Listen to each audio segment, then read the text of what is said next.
Dear students, अपन पढ़ रहे थे टमाटर की डिजीज। तो अपने टोमेटो के अंदर पढ़ लिया था अपन ने टोमेटो का एक तो डैम्पिंग ऑफ पढ़ा था अपन ने।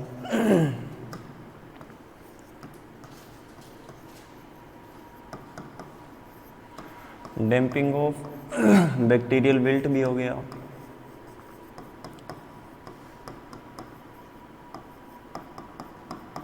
और एक था इसके अंदर अल्टरनेरिया ब्लाइट। अल्टरनेरिया ब्लाइट को बोलते हैं early blight. Early blight exam में पूछते हैं, इसके बारे में क्वेश्चन पूछते हैं तो क्या पूछते हैं कि early blight of tomato is caused by, किसके द्वारा होती है अर्ली ब्लाइट। इंपॉर्टेंट है ये, इसको याद कर लेना। यहीं पे कॉजल ऑर्गेनिज्म पूछते हैं, इसके बारे में ज़्यादा कुछ पूछे नहीं पूछे। Early blight Alternaria Solanaceae family का है, तो अल्टरनेरिया सोलेनाई, तो ये इसका कॉजल ऑर्गेनिज्म हो जाएगा। ज़्यादा कुछ नहीं है, सिंपल सा है। एग्जाम में पूछे जाने वाले डायरेक्ट कुछ क्वेश्चन होते हैं, उनको यहीं पे दिमाग में बैठा लो। इसके बारे में क्या पूछता है तो क्या इसके अंदर लिखना है, ठीक है। डैम्पिंग ऑफ, इसका भी कॉजल ऑर्गेनिज्म पूछते हैं। डैम्पिंग ऑफ का भी क्या पूछते हैं, कॉजल ऑर्गेनिज्म पूछते हैं। तो इसका कॉजल ऑर्गेनिज्म क्या बताया था मैंने, पीथियम, पीथियम एफेनिडर्मेटम, ये इसका कॉजल ऑर्गेनिज्म होता है। तो ये इसके सिंपल इसके अंदर पूछे जाने वाली चीज़ें होती है वो है, ठीक है। अब इसके बाद में बैक्टीरियल विल्ट, बैक्टीरियल विल्ट किसके द्वारा होती है ये भी बता दिया था मैंने। तो बैक्टीरिया, इनमें कॉजल ऑर्गेनिज्म के बारे में ध्यान रखना है। बैक्टीरिया में अपने देखो लगभग अपने जो डिजीज पढ़ी थी तो उसके अंदर क्या पढ़ा था अपन ने, जेंथोमोनास, ठीक है। कौन सा पढ़ा था अपन ने, जेंथोमोनास। इसके बैक्टीरिया का कॉजल ऑर्गेनिज्म डिफरेंट था, इसको याद करना बताया था मैंने कि इसका कॉजल ऑर्गेनिज्म सबको याद होना चाहिए। इंपॉर्टेंट इसके अंदर ये दो ज़्यादा इंपॉर्टेंट है कि इसका ये कॉजल ऑर्गेनिज्म याद होना चाहिए और इसका ये अर्ली ब्लाइट, अर्ली ब्लाइट के बारे में पता होना चाहिए कि अर्ली ब्लाइट होती किसके अंदर है, ठीक है। नेक्स्ट इनके अंदर अपन डिजीज़ की बात करेंगे तो इसके अंदर एक लगता है, इसके अंदर एक वायरल डिजीज़ लगती है जिसको बोलते हैं tomato leaf curl, tomato leaf curl, tomato leaf curl disease, और या फिर इसका वायरस के बारे में भी लिखो तो tomato leaf curl virus, viral disease है, वायरस के द्वारा होती है। तो इसके अंदर इंपॉर्टेंट ये देखो, टोमेटो के अंदर इंपॉर्टेंट चीज़ यही बता देता हूँ कि कितने टाइप के क्वेश्चन बनते हैं। तो एक तो कॉजल ऑर्गेनिज्म का ऑब्जेक्टिव मल्टीपल चॉइस टाइप का क्वेश्चन बनेगा, तो इसका कॉजल ऑर्गेनिज्म देंगे अर्ली ब्लाइट का कि निम्नलिखित में से कौन सा अर्ली ब्लाइट का एक रोग कारक है। तो उसमें अल्टरनेरिया होगा। अल्टरनेरिया के अंदर दो या दो से ज़्यादा स्पीसीज अलग अलग हो सकती है, और दूसरा जीनस भी अलग हो सकता है। यहाँ पे फ्यूजेरियम दे दे कि फ्यूजेरियम सोलेनाई, तो फ्यूजेरियम तो नहीं होगा, फ्यूजेरियम तो क्या करता है, विल्ट करता है। तो इसके अंदर क्या होगा, अल्टरनेरिया, ठीक है। दूसरा डैम्पिंग ऑफ का पूछ ले तो ये इसके अंदर इंपॉर्टेंट है। तीसरी ये इसके अंदर एक क्वेश्चन और क्या पूछ सकता है, इसके अंदर वेक्टर पूछता है किसका, टोमेटो लीफ कर्ल का, इंपॉर्टेंट है, इसको याद रखना है, दिमाग में बैठा लो। टोमेटो लीफ कर्ल डिजीज यानी कि लीफ कर्ल डिजीज टोमेटो की, या फिर वायरस जो होता है उसको ट्रांसमिट करने वाला, स्थानांतरण करने वाला जो वाहक, वेक्टर क्या होता है, वाहक, कि एक पौधे से दूसरे पौधे के अंदर बीमारी को कौन पहुंचाता है, तो इसका पूछते हैं। तो वो क्या होती है, वाइट फ्लाई। मोस्ट इम्पोर्टेंट है ये। इसके अंदर पूछे जाने वाला, टमाटर के अंदर पूछे जाने वाला जो क्वेश्चन है उसके अंदर मोस्ट इम्पोर्टेंट यही है कि इसके अंदर जो लीफ कर्ल वायरस होता है उसको ट्रांसमिट करने वाला वेक्टर, यानी कि वह क्या होता है, तो इंसेक्ट होता है। इंसेक्ट भी क्या, कौन सा, वाइट फ्लाई, सफ़ेद मक्खी। सिंपल सा है, एक नंबर का क्वेश्चन सीधा यहीं पे से ही कर सकते हो कि वाइट फ्लाई। अगर इसका जूलॉजिकल नाम कोई लिखना चाहे तो बेमेसिया टेबेसाई लिख सकता है, ज़्यादा ये ज़रूरी नहीं है, याद ये ज़रूरी रखना है कि ये वाइट फ्लाई से फैलता है बस। इसके बाद में एक इसके अंदर आता है रूट नोट निमेटोड। इसके बारे में क्या पूछ सकते हैं, रूट का मतलब तो सीधा सा पता है, जड़ हो गई। नोट का मतलब हो गया गाल, नोट का मतलब हो गया गाल, या फिर ओवर ग्रोथ, या फिर इसको बोल सकते हैं अपन ट्यूमर। ट्यूमर यानी कि गांठें बनना, जड़ों के अंदर गांठें जब बन जाती है तो उसको बोल देते हैं रूट नोट निमेटोड। नोट और निमेटोड, निमेटोड क्या होता है, एनिमेलिया का हो गया ना अलग, ना तो फंगस होता ना बैक्टीरिया होता, निमेटोड का अलग किंगडम होता है। तो एनिमेलिया हो गया, वर्टिब्रेट्स होते हैं, तो ये निमेटोड का अलग एक डिजीज है। तो इसके अंदर क्या पूछ सकता है वो, इसका कोजल ऑर्गेनिज्म, इसके अंदर कोजल ऑर्गेनिज्म में बता देता हूँ कि जहाँ कहीं भी रूट नोट निमेटोड का नाम आ जाए, जहाँ कहीं भी रूट नोट का नाम आ जाए तो वहाँ पे ज़्यादा कुछ दिमाग लगाने वाली बात नहीं है। एक निमेटोड का नाम याद रख लो, मेलेडोगाइनी, मेलेडोगाइनी स्पीशीज होती है, ठीक है। मेलेडोगाइनी इसके अंदर लगती है, वो होती है इनकॉग्निटा, मेलेडोगाइनी इनकॉग्निटा। तो ये इसका निमेटोड हो जाता है, रूट नोट निमेटोड। ये इसके अंदर 5 इंपॉर्टेंट ये डिजीज, पांचों के पांचों इंपॉर्टेंट है। नाम सिर्फ क्या करना है, इनके अंदर कुछ भी नहीं करना, इसका वेक्टर याद करना है, इसका कोजल ऑर्गेनिज्म जो इसका रोग कारक है वो, बाकी सबके भी रोग कारक याद करने हैं, ठीक है। ये बस अर्ली ब्लाइट का नाम याद रखना है कि अर्ली ब्लाइट किसके अंदर होती है, टमाटर के अंदर होती है। तो टमाटर के अंदर अर्ली ब्लाइट किससे होती है, फंगस, अल्टरनेरिया से, ठीक है। अब अपने इसके अंदर जो बची हुई चीज़ है वो, जैसे टोमेटो लीफ कर्ल, तो इसके अंदर लीफ कर्ल के अंदर अपन पढ़ेंगे होता क्या है लीफ कर्ल के अंदर, वो देखते हैं। देखो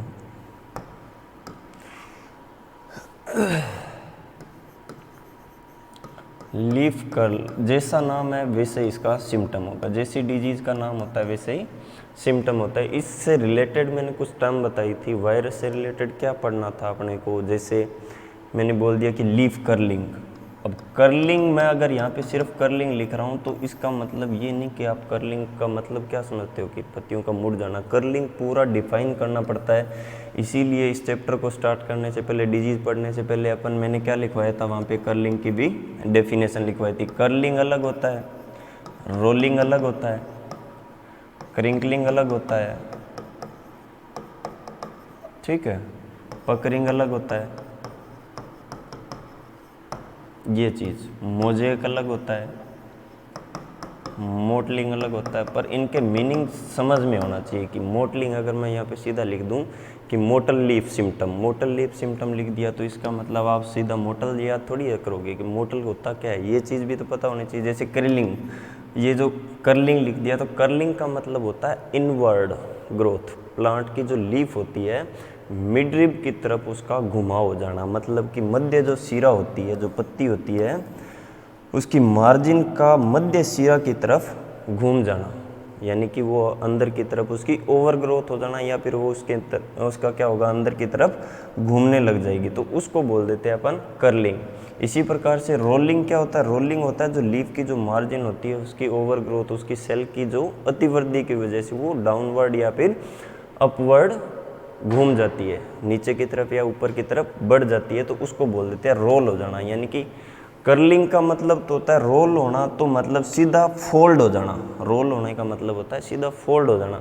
कर्लिंग का मतलब होता है कि फोल्ड कैसे होगा, कि वो धीरे धीरे जैसे ऐसे घूमती है, घूमती हुई फोल्ड होती है, यानी कि पहले अपने आप ऐसे घूम के अंदर आएगी, फिर वो मिड रिब की तरफ फोल्ड होगी, यानी कि ये जो लेयर होगी ये पहले अंदर की तरफ घूमेगी, फिर अंदर की तरफ घूमेगी, घूमती घूमती फिर मिड रिब की तरफ आएगी। और दूसरा रोलिंग जो होता है वो सीधा मिड रिब की तरफ, पूरा का पूरा एक तरफ का हिस्सा पूरा रोल ऐसे घूम जाएगा अंदर की तरफ, तो ठीक है, जैसे फोल्डर घूमाते हैं ना उसी टाइप से इसको रोलिंग बोलते हैं। क्रिंकलिंग का मतलब क्या होता है, क्रिंकल होता है यानी कि जैसे झुर्रियाँ बन जाती है, होता किस वजह से, क्रिंकलिंग का मतलब ये होता किस कारण है, ओवर ग्रोथ की वजह से होता है। जो एपिडर्मल पार्ट होता है, एपिडर्मल पार्ट यानी कि जहाँ पे जो इसकी सतह होती है, यानी कि जो एपिडर्मिस सबसे ऊपरी जो लेयर होती है पत्ती की, उसको एपिडर्मिस बोलते हैं। तो जो एपिडर्मल सेल होती है उसके अंदर ओवर ग्रोथ होने की वजह से उसमें क्या होगा, क्रिंकल हो जाना। क्रिंकल मतलब झुर्रियाँ पड़ जाती है, पत्तियाँ क्या होती है धीरे धीरे ऐसे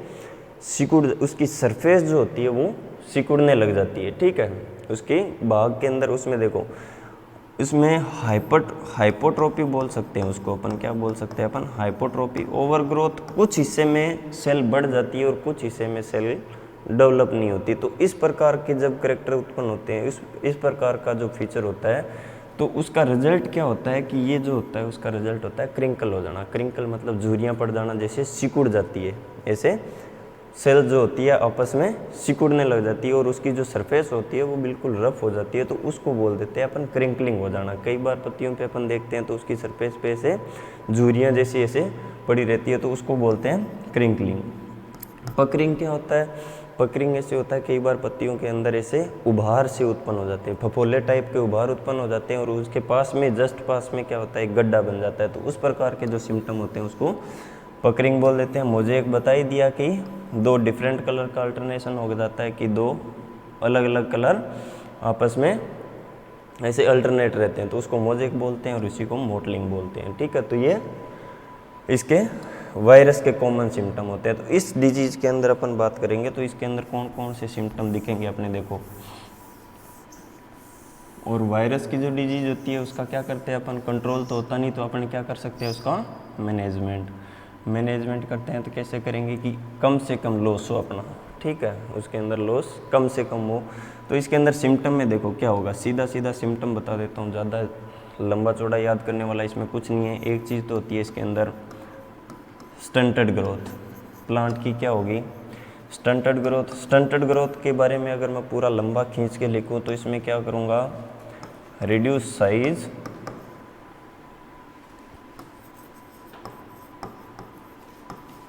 इंटरनोड जो होगी उसकी साइज़ क्या होगी, रिड्यूस होगी। इंटरनोड की ग्रोथ कम हो जाएगी, इंटरनोड का साइज़ कम हो जाएगा। इंटरनोड ये जो बीच का जो ये जो नोड जो गांठें होती हैं इनको इंटरनोड बोलते हैं। तो इनका साइज़ कम होना मतलब इनकी ग्रोथ नहीं हो पाना, ग्रोथ नहीं होगा तो स्टंटेड ग्रोथ मतलब पौधा क्या रह जाएगा, बोना, पौधा क्या रह गया, बोना।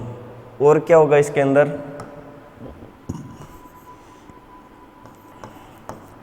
Curling and crinkling of leaves. Leaf की क्या होगी, कर्लिंग होगी। कर्लिंग भी कहाँ, downward curling and crinkling of leaves. पत्तियां जो होगी नीचे की तरफ घूम जाएगी और क्रिंकल झुर्रियाँ पड़ जाएगी पत्ती पे, झुर्रियों जैसे ऐसी संरचना दिखाई देने लग जाएगी। ठीक है, स्टंटेड प्लांट हो जाएगा, इंटरनोड कम, इसका इंटरनोड का साइज कम हो जाएगा, स्टंटेड ग्रोथ हो गई। लीव साइज रिड्यूस, पत्ती का जो साइज होगा वो कम हो जाएगा, पत्ती का साइज होगा वो कम हो जाएगा। पत्तियों का साइज कम होने की वजह से बिल्कुल छोटी छोटी हो जाती है पत्तियाँ, ऐसे कप जैसी स्ट्रक्चर बन जाती है कई बार। तो इस प्रकार छोटी छोटी ऐसे गुच्छे बन जाते हैं लीफ के। तो इस प्रकार के जो साइज होता है उसको, ये लीफ का साइज रिड्यूस किस वजह से हो जाता है, वायरस के केस में। किस में होता है, माइकोप्लाज्मा या फाइटोप्लाज्मा, इनके केस में क्या होता है, पत्तियों का साइज कम हो जाता है। तो ये पत्तियों का साइज कम होने की वजह से प्लांट में क्या होगा, इसे गुच्छे बनने लग जाएंगे, उसमें गुच्छे बनेंगे। इंटरनोड का साइज कम होने की वजह से पौधा बोना रह जाएगा और बूसी अपीयरेंस देखा ऐसे लगेगा जैसे झाड़ी हो। तो ये इसका सिम्टम हो जाएगा। जो न्यू लीव्स होगी उस पर क्या होगा, न्यू लीव्स, ये ओल्डर लीव्स पे सिम्टम दिखेंगे इसके। न्यू लीव्स शो येलोविंग, और पूरा प्लांट भी येलोविंग शो करेगा वैसे तो, ठीक है। New leaves show yellowing and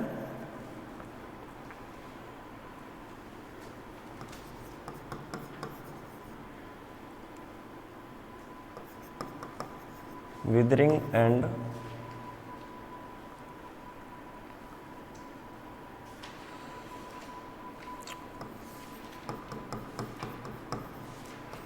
brittle. जो लीफ होगी वो न्यू लीव्स येलोइंग शो करेगी, फिर उसकी वेदरिंग हो जाएगी। वेदरिंग होने के बाद में लीव्स बिकम ब्राइटल मतलब ऐसे हाथ लगाते हैं तो पत्तियां सूख के ऐसे टूट जाती है। तो ये इसके सिम्टम होते हैं। ये ज़रूरी नहीं है न्यू लीव्स होगी वो ओल्डर भी होती है, तो ओल्डर होती जाएगी तो वैसे वैसे सारे सिम्टम इस पर आने लग जाएंगे। तो ये कॉमन टाइप के सिम्टम लिख दिए मैंने एक साथ में, इसमें ये सारे सिम्टम डेवलप होते हैं। ठीक है, स्टार्टिंग में येलोविंग होगा, येलोविंग के बाद में उसकी विदरिंग और ब्राइटल हो जाएगी वो। ठीक है, अब इसके बाद में क्या होगा, प्लांट शोज येलोविंग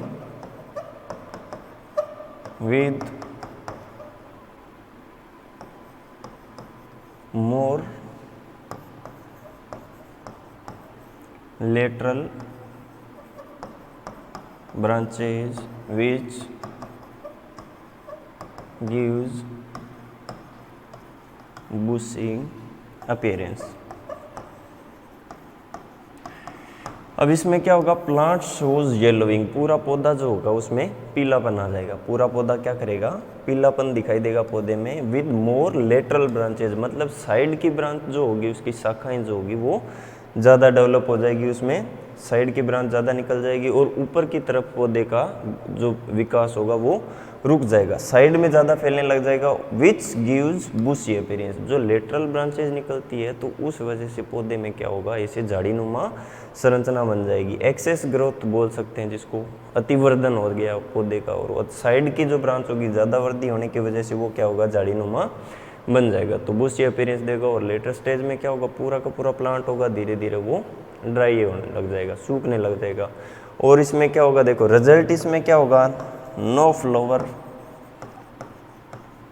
और rare fruit formation, no flower और रेयर फ्रूट फॉर्मेशन। इस प्लांट पे क्या होगा, या तो फ्लावर ही नहीं बनेंगे, फ्लावर नहीं बनेंगे तो फ्रूट वैसे ही नहीं बनेंगे, फ्लावर बनते हैं तो रेयर फ्रूट बनेंगे, अगर फ्लावर बन भी जाते हैं तो उसमें फ्रूट बनने के चांसेस क्या होते हैं, बिल्कुल रेयर होते हैं, कम होते हैं, बहुत कम चांस में इसमें फ्लावर और फ्रूट बनेगा। तो अल्टीमेटली क्या होगा, प्रोडक्शन देखो कितना लॉस, पूरा का पूरा 0% प्रोडक्शन पे आ जाएगा, तो देखो इसमें 90% तक भी लॉस हो सकता है अगर इसको टाइमली मैनेज नहीं किया जाए। ठीक है, तो ये इसके सिम्टम होते हैं। डिजीज़ फैलता किससे, सीड से, प्लांट किस, ये जो डिजीज़ किससे फैलता है, सीड से। तो सीड में अगर इन्फेक्शन होता है, अगर फ्रूट हो जाता है उस पर रेयर जो प्लांट, कई बार क्या होता है इसमें जो इन्फेक्टेड प्लांट होते हैं तो जो फ्रेश फ्रूट होता है उसमें कई बार इन्फेक्शन हो जाता है, फ्रेश फ्रूट की ग्रोथ हो गई तो उसके अंदर इन्फेक्शन हो जाता है, तो उसके सीड के अंदर उसका इन्फेक्शन चला जाता है, तो वो सीड उसमें क्या करेगा, इनोकुलम का काम करेगा, तो ये क्या होगा, सीड से फैल सकता है, तो सीड बोर्न इसका इन्फेक्शन हो जाता है। बाकी इसका जो वेक्टर जो होता है डिजीज़ फैलने का, इनोकुलम कहाँ से डेवलप होगा, इनोकुलम तो देखो वायरल डिजीज़ है तो प्लांट में कैसे आएगा, वो वीड से, वीड सोलेनेसिस जो वीड होते हैं उन पे इसका इन्फेक्शन रहता है। और वाइट फ्लाई क्या करती है, उनको एक प्लांट से दूसरे प्लांट पे ट्रांसमिट करती है, तो वाइट फ्लाई इनका क्या करेगा, सेकेंडरी जो इनोकुलम, जो प्राइमरी इनोकुलम जो होगा वो वाइट फ्लाई के थ्रू एक प्लांट से दूसरे प्लांट में पूरे फील्ड में फैल जाएगा। तो ये इसका डिजीज साइकिल रहेगा। ठीक है, ज़्यादा इसमें कुछ नहीं है, सिम्टम याद करने हैं और इसका वेक्टर याद होना चाहिए। ज़्यादा माइनर डिजीज़ में आती है ये, इसके बारे में ज़्यादा लेंथी कुछ नहीं पूछते, पूछ भी लेते हैं तो इसमें डिजीज साइकिल में पहला प्राइमरी इनोकुलम सीड से लिख देना, और सेकेंडरी इनोकुलम, सेकेंडरी जो इन्फेक्शन जो होता है वो फैलने का जो, वो किससे फैलता है, वाइट फ्लाई से।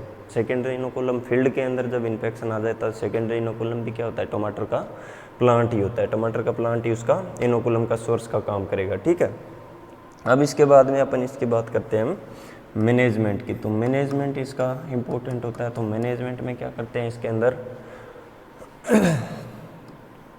वायरस की डिजीज है तो वायरस के अंदर क्या करेंगे, एक तो करते हैं वेक्टर कंट्रोल, क्या करेंगे, वेक्टर कंट्रोल। वेक्टर कंट्रोल में अगर बायोलॉजिकली कंट्रोल करें तो बायोलॉजिकली कंट्रोल करते हैं, तो वाइट फ्लाई को अपन किससे कंट्रोल कर सकते हैं, NSKE, नीम सीड कर्नेल एक्सट्रैक्ट, नीम का जो ऑयल होता है या फिर जो नीम का जो एक्सट्रैक्ट निकलता है, जो रस निकलता है, तो उसकी स्प्रे कर सकते हैं अपन। ठीक है, इसके अलावा नीम के अलावा जैसे धतूरे का एक्सट्रैक्ट होता है तो उसका भी अपने इसमें यूज़ कर सकते हैं। तो नीम सीड का एक्सट्रैक्ट अपने 5% का इसमें फोलियर स्प्रे कर सकते हैं, तो 5% का नीम सीड कर्नेल एक्सट्रैक्ट का सॉल्यूशन बना के उसको छिड़काव कर सकते हैं। केमिकली यूज़ करें तो केमिकल में क्या करेंगे अपन, इमिडाक्लोप्रिड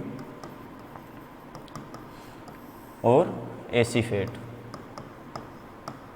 और एक चीज़, ये जो डिजीज़ होती है तो टमाटर के अंदर सबसे ज़्यादा दिक्कत कहाँ आती है कि ये नर्सरी यानी कि ये ग्रीन हाउस के अंदर ग्रोथ की जाती है, इनको प्रोडक्शन लिया जाता है ग्रीन हाउस या फिर पॉली हाउस के अंदर जब इनका कल्टीवेशन किया जाता है, ग्रीन हाउस या पॉली हाउस, तो उसके अंदर इस डिजीज़ के चांसेस ज़्यादा रहते हैं। क्यों, वहाँ पे बार बार उसी क्रॉप को लेते हैं तो उसके अंदर दिक्कतें आती है। तो बाहर फील्ड के अंदर अगर टमाटो का अपने प्लांट है या फिर फील्ड है तो उसमें क्या कर सकते हैं अपन, क्रॉप रोटेशन ले सकते हैं, कंटिन्यू उसी क्रॉप को नहीं लेंगे तो क्रॉप रोटेट कर सकते हैं, यानी कि इसके साथ में दूसरी क्रॉप भी ले सकते हैं। ठीक है, ईयर आफ्टर ईयर। और इसमें क्या करेंगे, remove weed host, remove weed host. Weed host जो होते हैं, जो धतूरे जैसे ऐसे प्लांट खड़े रहते हैं फील्ड के चारों तरफ, तो उसको वहाँ से हटा देते हैं, ठीक है। डीप समर प्लोइंग भी करेंगे अपन। वेक्टर कंट्रोल की प्रैक्टिसेज ज़्यादा करते हैं इसके अंदर, डीप समर प्लोइंग।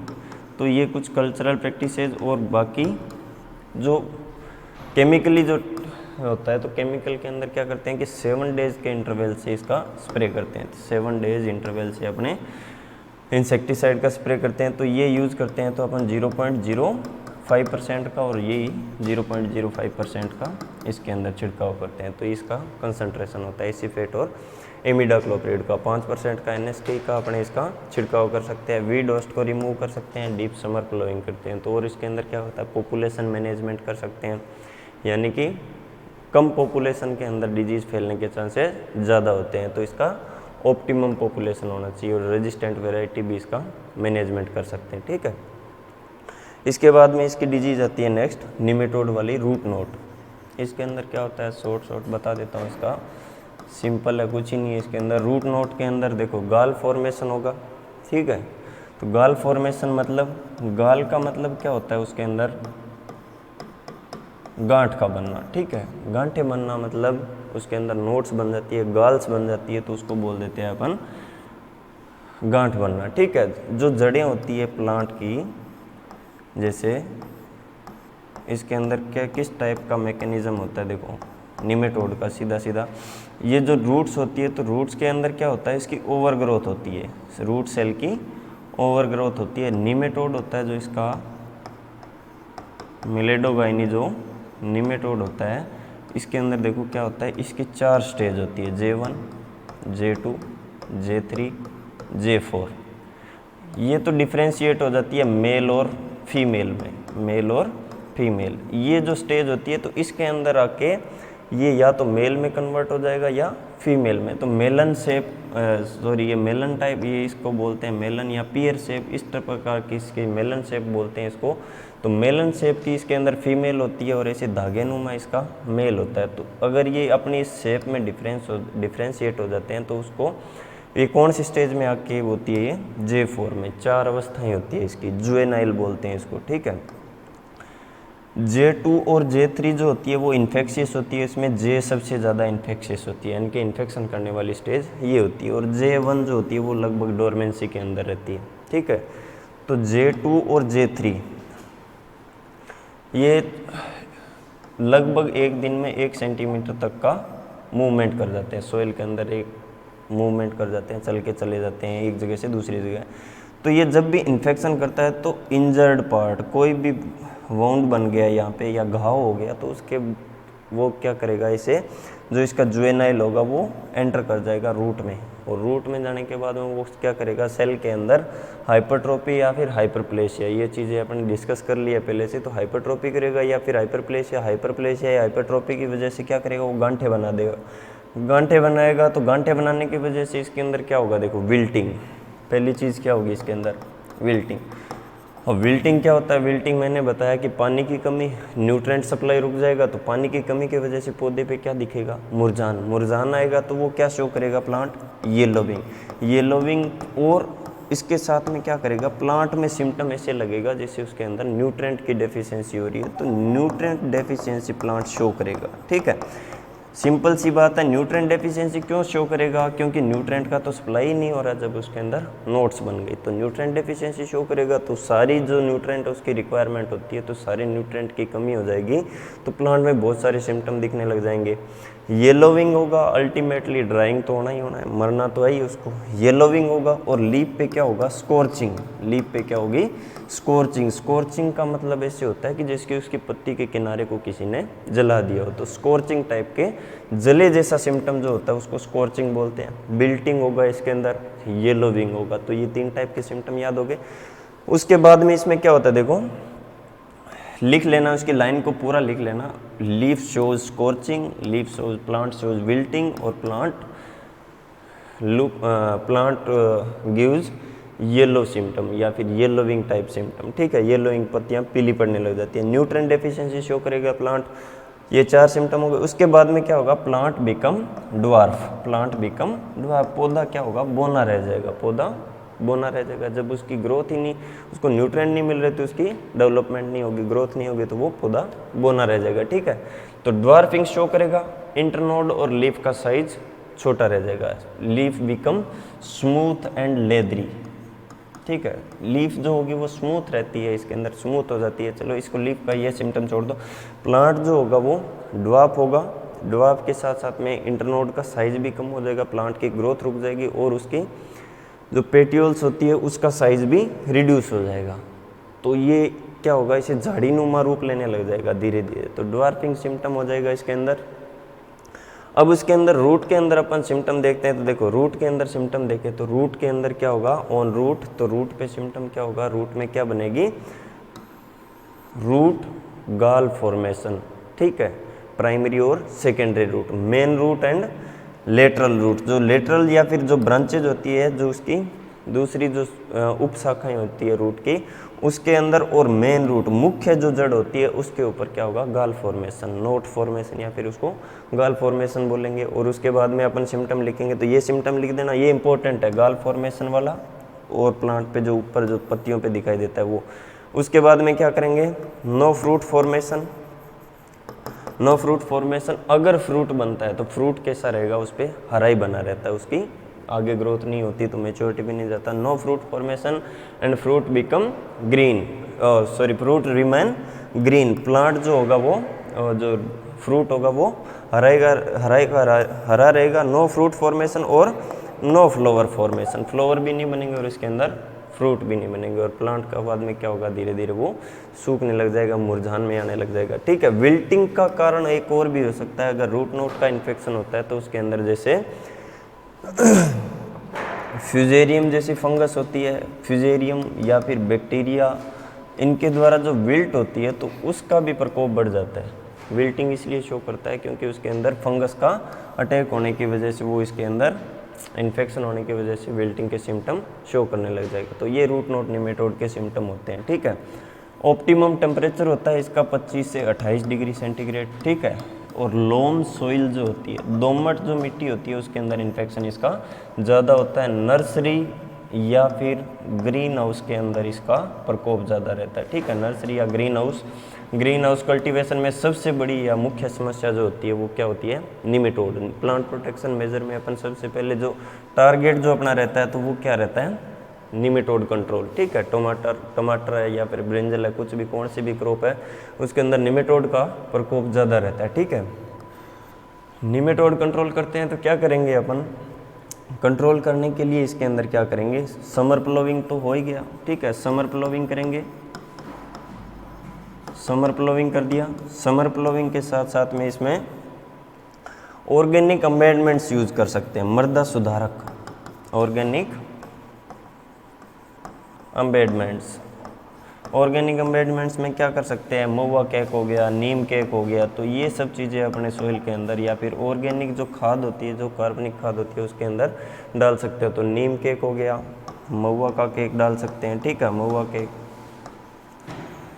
तो ये चीज़ें इसको ऑर्गेनिक अमेंडमेंट्स में आती है। ठीक है, तो ये मृदा सुधारक का काम करेगी। ठीक है, उसके बाद में अपने क्या कर सकते हैं इसके अंदर, देखो सोइल ट्रीटमेंट करेंगे। तो सोइल ट्रीटमेंट, अब देखो सोइल बोर्न डिजीज है, तो सोइल के अंदर इन्फेक्शन यानी कि जुवेनाइल स्टेज जो गाल होती है वो सोइल के अंदर बनी रहती है, तो सोइल बोर्न हो गया।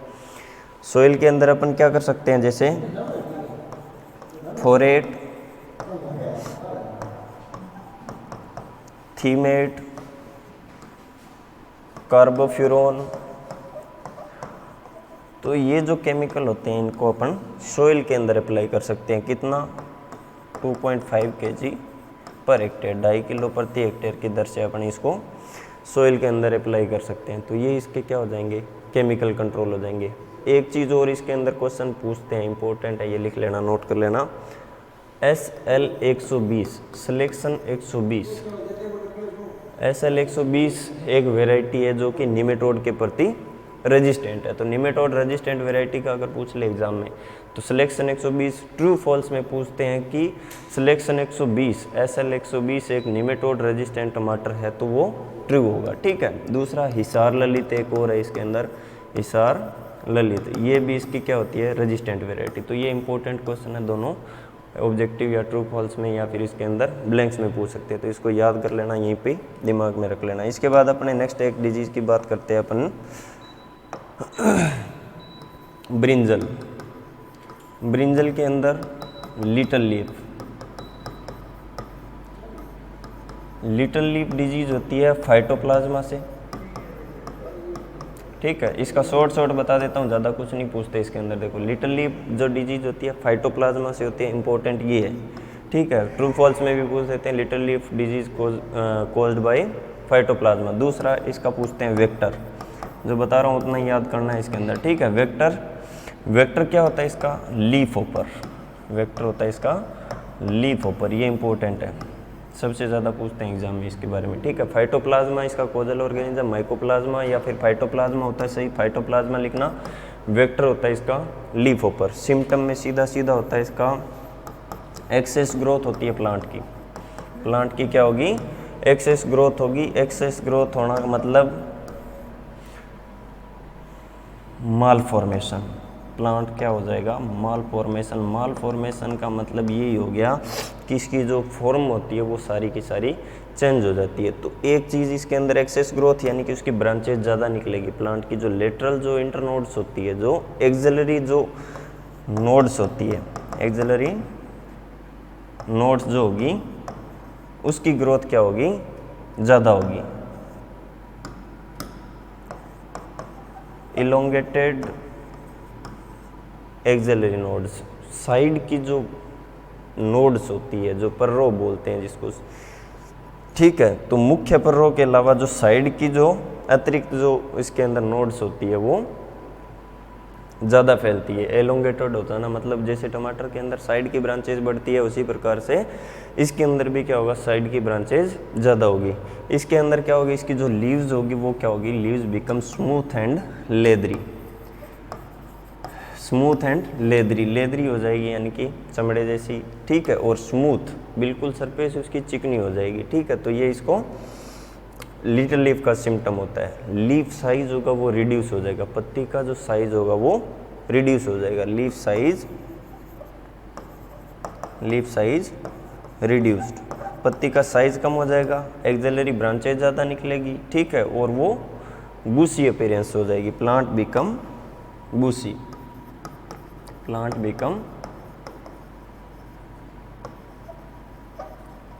ठीक है, झाड़ी नुमा हो जाएगा इसके अंदर, ठीक है प्लांट। और क्या होगा, लेटरल ब्रांचेज ज़्यादा हो गई, लीफ का साइज़ कम हो जाएगा। और इसकी जो पेटियोल्स जो होती है, पेटियोल्स मतलब जहाँ से लीफ जुड़ी रहती है, जो पत्ती का ये जो हिस्सा होता है इसको पेटियोल्स बोलते हैं। तो पेटियोल का साइज़ भी क्या होगा, रिड्यूस हो जाएगा, रिड्यूस पेटियोल साइज़, पेटियोल का साइज़ भी कम हो जाता है, इसीलिए तो। और दूसरी चीज़ सीधा सा इसके डिजीज़ का नाम भी क्या है, लिटिल लीफ होना मतलब पत्तियों का साइज़ कम हो जाना। तो लिटिल लीफ का मतलब यही हो गया कि ये लीफ का साइज रिड्यूस हो जाना, प्लांट स्टंटेड हो जाता है, ठीक है। Plant stunted and gives Bussy appearance, ठीक है, बूसी अपीयरेंस देगा, लीफ का साइज कम हो जाएगा, लीफ स्मूथ हो जाएगी, लीफ लेदरी हो जाएगी। और लीफ का अल्टीमेटली क्या होगा, लीफ धीरे धीरे वो सिकुड़ कर पूरा का पूरा प्लांट सूख जाएगा। और नो फ्रूट प्रोडक्शन, ठीक है, नो फ्रूट फॉर्मेशन, इसके अंदर कोई फ्रूट नहीं बनेगा, नो फ्रूट फॉर्मेशन। तो ये इसका सिम्टम होता है, ठीक है।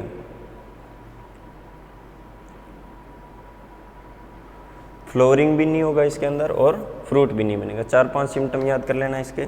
मैनेजमेंट इसका बता देता हूँ क्या होता है कि ये डिजीज़ फैलती किससे है, वीड होस्ट से। किससे फैलती है, वीड से। फाइटोप्लाज्मा कहाँ से आता है, वीड। कोलेट्रल जो होस्ट होते हैं इसके, सोलेनेसी फैमिली के जो होस्ट होते हैं, उससे वो इनोकुलम डेवलप होगा, वो एक प्लांट से दूसरे प्लांट पे जाता है, किसके थ्रू, लीफ होपर क्या करेगा, इसका जो जाइलम या फिर फ्लोएम से जब फीडिंग करेगा, वो जाइलम या फ्लोएम वाले पार्ट से फीडिंग करेगा, तो अपनी स्टाइलेट से वो क्या करेगा, फाइटोप्लाज्मा को रस के साथ में चूस लेता है और फिर वो दूसरे प्लांट पे उस शेप को ट्रांसफ़र कर देता है लीफ के अंदर। तो ये इसका सिंपल सा मैकेनिज्म होता है ट्रांसमिशन का। तो ये इसका वीड होस्ट, वहाँ पे इनोकुलम है, वहाँ पे इन्फेक्शन है। जैसे धतूरे का प्लांट खड़ा है कहीं पे, तो उसमें इन्फेक्शन था, तो वो प्लांट जब उसकी मेन क्रॉप अपने ग्रो हो रही होगी उस टाइम में वो उसको ट्रांसमिट कर देगा, ठीक है। मैनेजमेंट में सीधा सा इसका केमिकली कंट्रोल करते हैं, तो केमिकल कंट्रोल में देखो वेक्टर कंट्रोल से ये सब चीज़ें मैनेज होती है। तो वेक्टर कंट्रोल में क्या करेंगे, मिथाइल डेमेटोन और मेलाथियान, तो ये इसका कंट्रोल करते हैं, ठीक है। तो ये इसके केमिकल कंट्रोल है। और इसके अंदर क्या करेंगे अपने, एक चीज़ रिमूव, वीड होस्ट को रिमूव कर सकते हैं अपन, क्रॉप रोटेशन ले सकते हैं, कल्चरल प्रैक्टिसेस जो वायरस के लिखवा रखे हैं वो इसके अंदर अप्लाई हो जाते हैं। तो इसके वेक्टर कंट्रोल करना ज़रूरी होता है, बाकी इसके अंदर कल्चरल प्रैक्टिसेस लगभग इनके एक जैसे होते हैं। तो इसके अंदर ज़्यादा याद रखने वाली चीज़ मैंने बता दी, एक तो इसका लीफ होपर याद रखना है और प्लस में इसका कोजल ऑर्गेनिज्म, माइनर डिजीज है, इसके बारे में इतना ज़्यादा लेंथी कुछ नहीं पूछ सकते इसके अंदर, ठीक है, ना कभी पूछा है ना कभी पूछेंगे, ठीक है। तो जो अपने मेन क्रॉप होती है उनकी डिजीज याद करनी अच्छे से, इनके बारे में सिर्फ इनके वेक्टर जितना बता रहा हूँ उतना याद कर लेना, बाकी इसके बारे में ज़्यादा पूछेंगे तो अपनी दूसरी डिजीज कर लेंगे, ठीक है। सिम्टम बता दिए इनके अच्छे से, मैनेजमेंट प्रैक्टिसेस कल्चरल प्रैक्टिसेस होती है और वेक्टर कंट्रोल इसका मेन पर्पज होता है। रेजिस्टेंट वेराइटी बुक के अंदर कोई डेवलप है इसकी तो इसके लिख देना देख के। Okay, thank you.